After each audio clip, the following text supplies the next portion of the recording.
السلام علیکم ورحمۃ اللہ وبرکاتہ. زما محترم و عزتمندو، د الله جل جلاله د کور حرمین شریفینو حاضری د هر مسلمان د ټولو نه لوی تمنا وي. حج او د عمرې سعادت حاصلول د الله جل جلاله طرف نه ډیر لوی مهرباني ده، لیکن کله کله حالات، بیماری، مالی مسائل یا نور رکاوټونو د وجې نه دغه ارزو پوره نشي. نن به موږ تاسو ته یو داسې وظیفې په باره کې ووایو چې بزرګان دین دغه بیان کړې ده او د هغې په ذریعه سره ډیر خلک د حرمینو شریفینو حاضري ورته الله نصیب کړې ده. دا وظیفه ډیره انتهایی آسانه ده.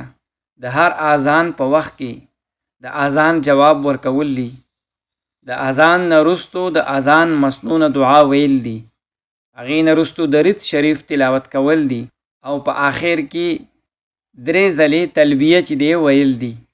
ټولو نه اول خبره دا ده چې د اذان جواب په موږ ټول پیژنو چې اذان واورو په هغه الفاظو سره واپس جواب ورکو. صرف 2 ځایه پکې فرق دی چې مؤذن کله وایي حی علی الصلاة نو موږ به وایو لا حول ولا قوة الا بالله، او چې کله هغه وایي حی علی الفلاح نو موږ به بیا وایو لا حول ولا قوة الا بالله. د اذان جواب په فضیلت کې حدیث پاک کې راځي څوک چې د اذان جواب ورکي درود شریف وایي د دپاره جنت واجب شو. لیکن زموږ په وظیفه کې درود شریف وروستو موږ به بیا جدا وایو او پیله مکمل د اذان جواب ورکوي په زړه سره خشوع او حضور سره.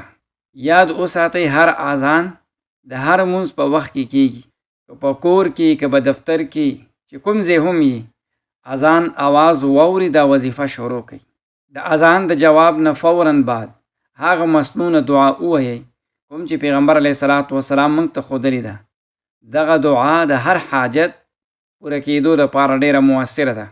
هغه دعا دا ده: اللهم رب هذه الدعوة التامة والصلاة القائمة آت محمد الوسيلة والفضيلة وبعثه مقاما محمودا الذي وعده انك لا تخلف الميعاد. دعا نه بعد درود شریف ویل سنت دي، لیکن په دې وظیفه کې برستو موږ درود شریف بیا ذکر کوو. پیله دعا په یقین سره توجه سره ووایئ. دعا چې د قربت باندې دلالت کوي او پیغمبر علیه الصلاة والسلام د شفاعت ذریعہ ګرځي. راځو 3مې مرحلې ته. د اذان نه وروستو دعا مکمل کېدو نه بعد درود شریف وایو. درود شریف نه څه مراد دی؟ پیغمبر علیه الصلاة والسلام باندې رحمت او سلام ولیږو. کم از کم 1 مرتبه یا 3 مرتبه یا 11 ځله ډیر په اسانۍ سره درود ابراهیمی یا مختصر درود چې دی هغه ووایو. اللهم صل علی محمد وعلى آل محمد كما صليت على ابراهیم وعلى آل ابراهیم انك حمید مجید. درود شریف فضیلت بشمار په احادیثو کې راغلی دی. پیغمبر اسلام فرمایي چې په ما باندې یو پیره درود وي الله به بلس رحمتونه نازل کړي. چې کله تاسو حج او د عمرې په نیت سره درود وایي الله جل جلاله به تاسو ته دا آسان کړي. دا دغه سفر تیاری دی. درود شریف ویلو سره پیغمبر علیه الصلاة والسلام سره تعلق مضبوطیږي او دعا ورسره قبلیږي. په دې وظیفه کې درود شریف خاص اهمیت دی. څومره زیاده ویلی شي نو دومره بهتره ده. کم از کم 3 پیری ویل ضروری دي. 4م اهمه مرحله ده تلبیه ویل. تلبیه په اصل کې حج او د عمرې د ټولو نه لوی علامت دی. حاجی یا معتمر احرام وتړي او په بلند اواز سره دغه الفاظ وایي: لبیک اللهم لبیک لا شریک لک لبیک ان الحمد والنعمة لک والملک لا شریک لک.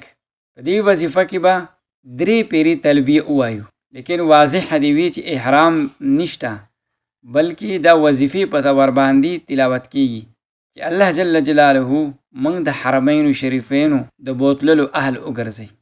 دا یو روحاني مشق دی.